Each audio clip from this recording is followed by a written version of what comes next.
Disenyo ng Love Bus ipinasilip ng DOTR.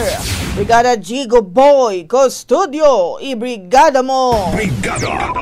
Live report! Ipinasilip ng Department of Transportation ang bagong mga disenyo ng Love Bus na malapit nang simulang i-roll out sa iba't ibang lugar sa bansa. Alinsunod yan sa direktiba ni Pangulong Ferdinand Marcos Jr. Sa kanyang ika-4 na State of the Nation address kahapon, inatasan niya ang DOTR na paandarin muli ang Love Bus at gawing libre para sa mga pasahero.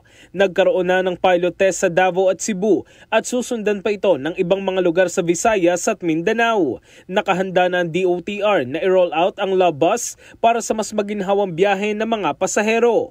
Ayon kay Transportation Secretary Vince Dizon, pag-aaralan muna nila ang Love Bus sa mga susunod na linggo. Inaasahan na bago matapos ang taon ay masisimula na ang nationwide program. In the heart of changing lives, ako si Brigada Jigo Custodio ng 105.1 Brigada News of Manila, the Music and News Authority.